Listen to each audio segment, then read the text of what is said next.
నల్లగొండ ఛాయ సోమేశ్వర ఆలయానికి యునెస్కో గుర్తింపునకు కృషి చేస్తామని మంత్రి కోమటిరెడ్డి పేర్కొన్నారు.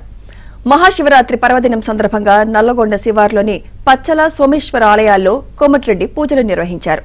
యునెస్కో గుర్తింపు కోసం సీఎం రేవంత్ రెడ్డి సహకారంతో కేంద్ర ప్రభుత్వానికి లేఖ రాస్తామన్నారు. దేశ విదేశాల నుంచి నిపుణులు ఆర్కియాలజీ వారు ఛాయ సోమేశ్వర ఆలయాన్ని సందర్శించారని గుర్తు చేశారు. వచ్చే ఏడాదిలోగా భక్తులకు అన్ని సదుపాయాలు కల్పిస్తామని హామీ ఇచ్చారు. మహిళలను ఆర్థికంగా పరిపుష్టి చేసేందుకు కాంగ్రెస్ ప్రభుత్వం పనిచేస్తుందన్నారు. ఉచితంగా ఆర్టీసీలో బస్సుల్లో ప్రయాణం చేసి దేవాలయాల్లో దేవుణ్ణి దర్శించుకోవడం, పెళ్లిలకు వెళ్ళడం, సొంత పనులకు వెళ్ళడం బహుశా ఎవరికి ఆలోచన రాకుండొచ్చు మహిళలకు. దాంతోపాటు ఇవాళ మహిళలకు ఏ పేద మహిళకైనా భారం పడితే ఆ మహిళ మీదనే పడుతుంది. పిల్లలకు అన్నం పెట్టాలి, పిల్లలకు మంచి చదువులు చదివించాలి, ఆ భారాన్ని గురించి కొద్దిగా విముక్తి కలిగాలని చెప్పి రెండు మహిళలకు సంబంధించిన మగవారు భర్తలు సంపాదించిన దాన్ని సర్దుకుపోవాల్సిన బాధ్యత మహిళ మీద ఉంటుంది.